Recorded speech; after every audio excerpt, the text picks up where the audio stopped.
He is going to be speaking about Bitcoin SeedXOR, a simple way of securing seeds with your cold card. Enter SeedXOR, a plausibly deniable means of storing secrets in 2 or more parts that look and behave just like the original secret. I'm a cold card fan, so I'm very excited to see your presentation. Thank you. Go ahead. Thank you, Vivek. So yeah, this is going to be kind of informal. I'll just be chatting with you guys. Don't have many slides. Just wanted to use this time to excite people about this new option. So like everyone, I do like seeing all the various tools we have in our tool belt to see what is the most suitable for a specific job. You know, these days there's a bunch of options like multi-sig. Now all the Schnorr stuff starting to take off. That seems very promising. But in the meantime, you know, what do we do? People are used to passphrase, or they might want to go to somewhere like Unchained or Casa for assistance. So I thought SeedXOR was really low-hanging fruit, and I'll explain why. So how do you store clear text like your seed in a safe way? You know, we have our 24 words or 12 words, and that could be our entire life savings, right? Where are we keeping this? Are you keeping it in your home? It might not be a good idea because Ledger and Trezor have accidentally had third parties leak addresses and shipment locations of their devices. So all those locations are on the darknet. Things like that. Would you be able to put this in a safety deposit box? Probably not, because once again, they're just going to type in your seed. So where do you keep it? You know, some people will make multi-sig for this very reason, but what happens if you lose one of those seeds? You know, are you SOL? So that's what we're trying to tackle today. And yeah, SeedXOR is my favorite solution to this, because you can combine 12 words or split 24 words and have 3 multiple parts, or up to 4. And basically when you combine them together, that's when you get the actual seed. And this is really cool because then you can put dummy wallets on all the seeds.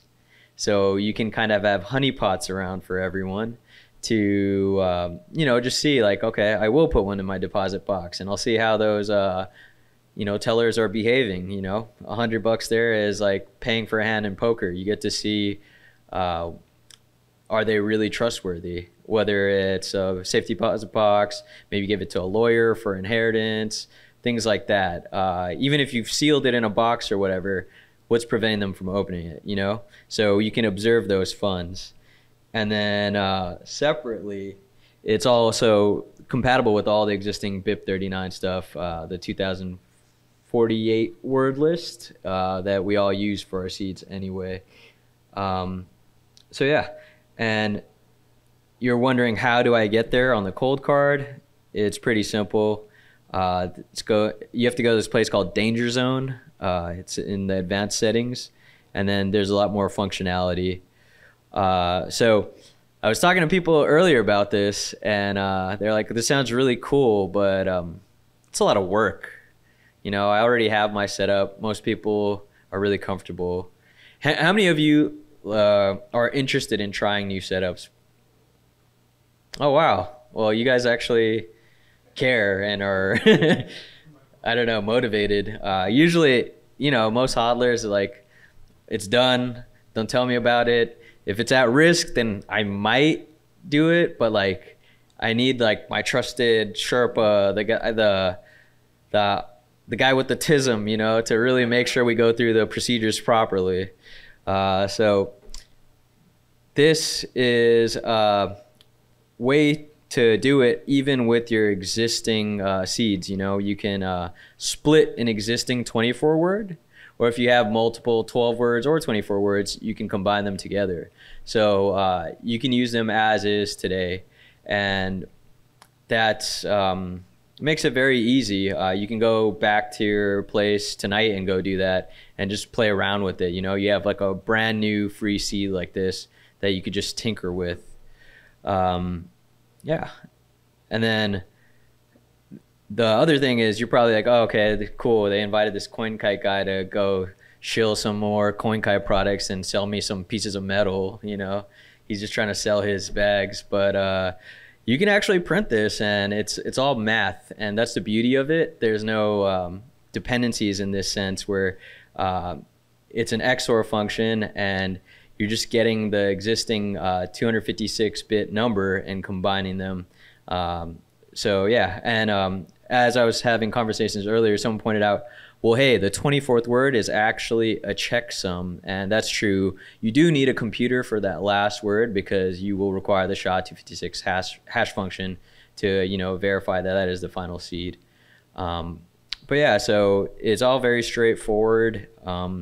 We have all the instructions to do it by hand. You can do it deterministically with dice as well. So that's for the extremely paranoid tinfoil folks who not only are getting that plausible deniability with their seeds, but their seeds are also deterministically created through true random number generators with dice. You know, you're not even trusting our hardware wallet for the entropy. And there's nothing better than nature. Humans are very bad. We're good at patterns. So yeah, that's pretty much it. It's just mainly to excite you guys. Happy to go over any quick questions, and thank you. What's up, Sahil? Is this kind of like KFA, or if you split into two, you need both of them to do it, or two activities? Correct. No, you do need all three to get that final seed. So the funds are not at risk as long as it's n-1. But if they do have all the seeds, then it's the same problem. Now you can put a passphrase on that, but I'm not necessarily the biggest fan of passphrases, but teach their own. Isn't XOR used by rate? So like, couldn't you use XOR to like reconstruct a missing seed?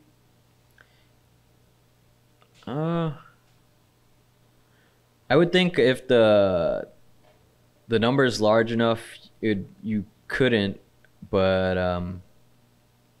yeah, I don't know off the top of my head. It's like, I think that's what rate uses for parity data. Just an idea.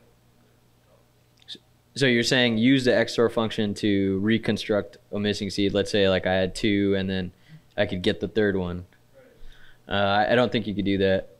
Okay. Yeah. Reconstruction first, and 2 of 3 then with a known plain sense. Export itself.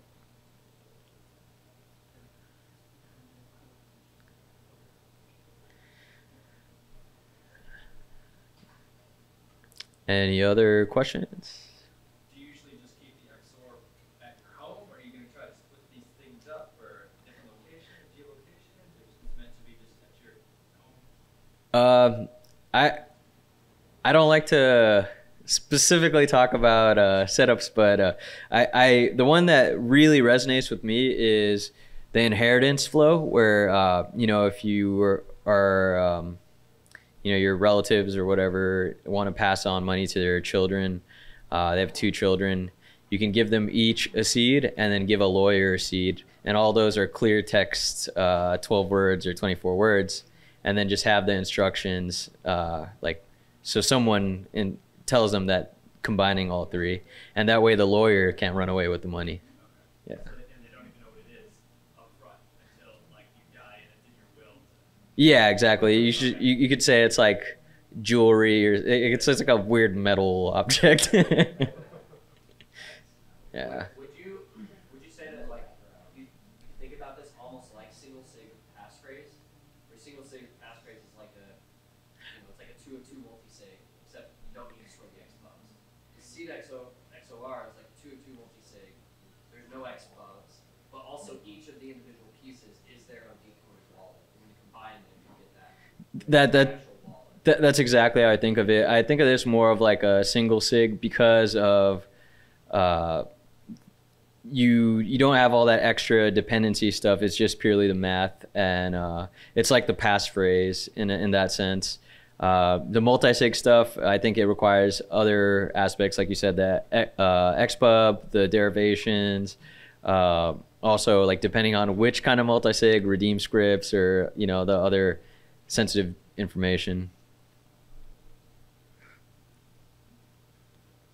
Yeah, I'd say this is my favorite thing to recommend to noobs because of how they can split the existing 24-word one or combine two 12 ones. Really, really simple.